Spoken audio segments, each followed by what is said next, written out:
Hola, ¿qué tal? ¿Cómo estáis? Bienvenidos a una efeméride con historia. Hubo una época en la crónica negra de España de lo más oscura si cabe.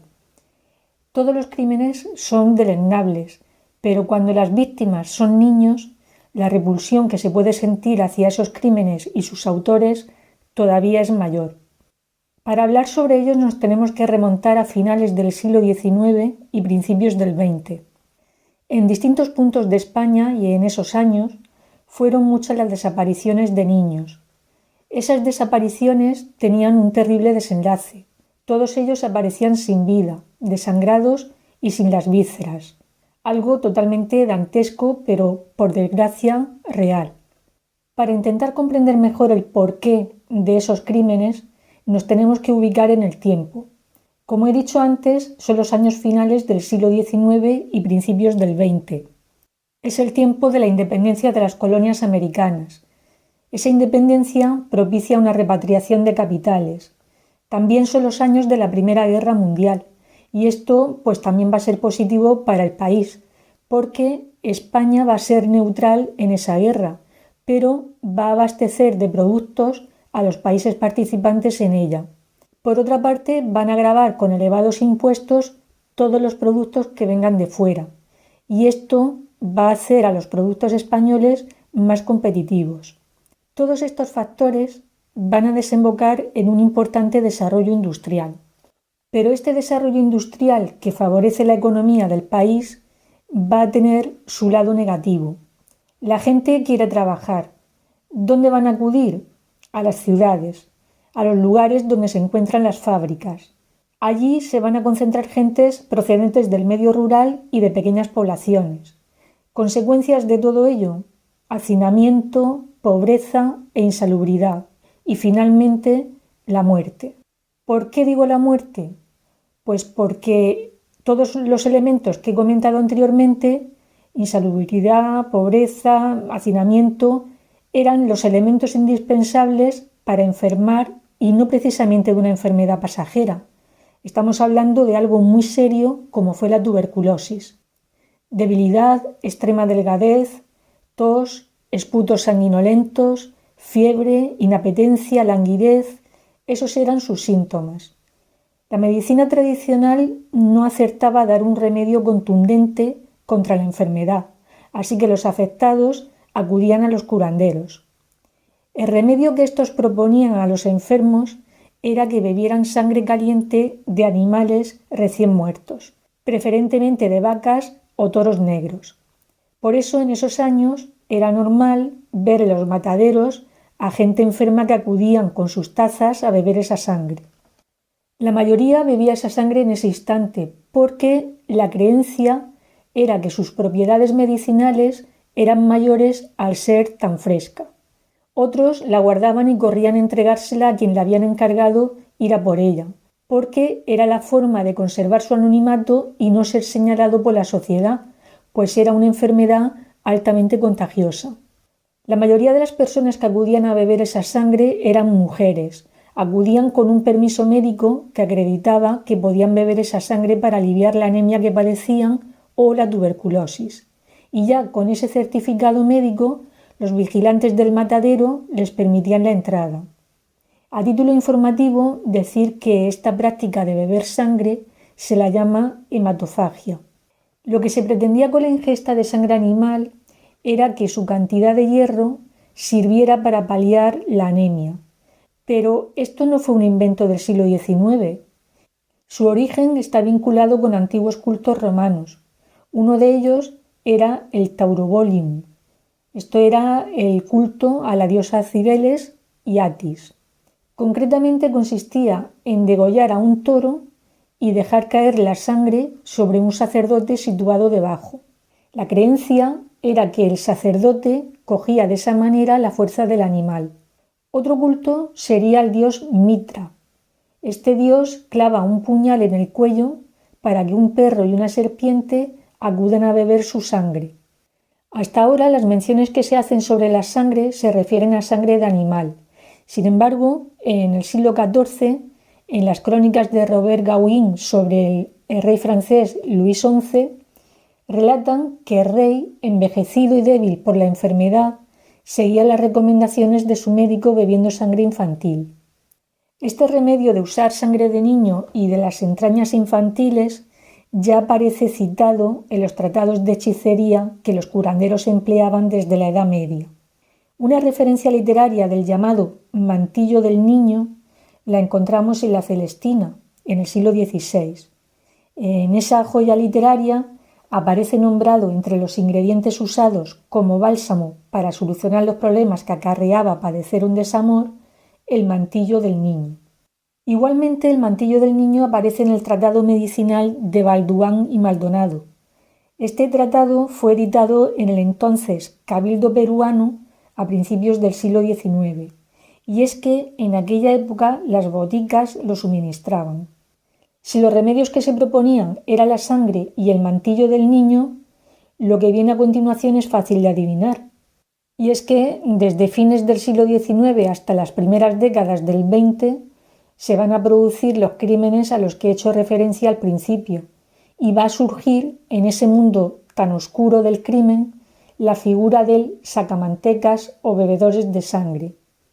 ¿Quién no recuerda a Manuel Blanco Romasanta, que en el siglo XIX vendía en Galicia pomadas de grasa humana?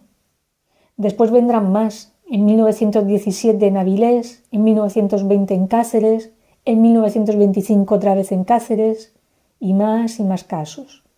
Pero nosotros nos vamos a centrar en un caso concreto, en el crimen de Gádor.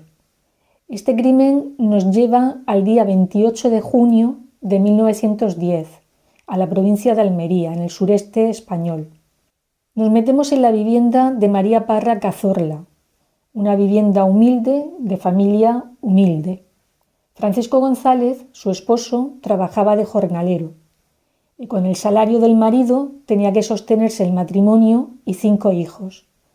Los 2 más mayores ayudaban como podían recogiendo hierbas. Esas hierbas se empleaban como alimento y las vendían a los vecinos con un mejor nivel económico. Los hechos tienen lugar el día 28 de junio, como he dicho antes. Ese día es la víspera de San Pedro, y era costumbre que en ese día los muchachos pudieran coger de los árboles lo que quisieran sin recibir ninguna queja por parte de sus propietarios. Bernardo, el hijo de 7 años del matrimonio, salió, como muchos otros, a celebrar ese día de campo. Cayó la noche y Bernardo todavía no había vuelto a casa. La familia, lógicamente, lo buscó con mucha insistencia. Un hombre llamado Julio Hernández, pero que era conocido como el Tonto por su corta inteligencia, se presentó ante las autoridades para contar que había encontrado al niño. Según declaró, estuvo recorriendo el monte en busca de una cría de perdiz, y al hurgar en un escondrijo, agarró algo y resultó ser el pie del niño, el protagonista de esta historia, el pie de Bernardito González Cazorla. En este punto vamos a centrar nuestra atención en un vecino de la zona, en Francisco Ortega. Este hombre, al que llamaban el Moruno, estaba enfermo de tuberculosis y los médicos no conseguían curarle esa enfermedad. Desesperado, acudió a la curandera Agustina Rodríguez y al barbero del pueblo Francisco Leona. Fueron estos quienes le dijeron que bebiendo sangre infantil y colocando las mantecas, es decir, la grasa del asesinado, sobre el pecho del tuberculoso, le permitiría alcanzar su curación. Pero necesitaban un niño. El problema era cómo conseguir ese niño. Recurrieron a Julio Hernández, al que llamaban el Tonto. Este hombre era corpulento, lo cual les aseguraba la captura del niño. Fue este el que metió al niño en un saco para llevar a cabo el crimen. Quedaos con este detalle del saco porque más adelante os comentaré una cosa. Con una navaja barbera le abrieron una herida que cortó las arterias principales. Acordaron no anestesiarle en un intento de imitar lo que sucede en la matanza de los cerdos, y es que cuanto más se mueve el animal, mayor es el caudal de sangre que el cuerpo expulsa. El moruno se acercó con una olla de porcelana para recoger la sangre que iba brotando del niño, al tiempo que exclamaba: «Mi vida antes que Dios». Poco le importaba que Dios jamás fuera a perdonarle. Lo único que le importaba era dejar de ahogarse con la tos. Se sentó en una silla baja junto al cuerpo y tras añadir un poco de azúcar a la sangre del niño, el moruno se tragó el contenido de la olla.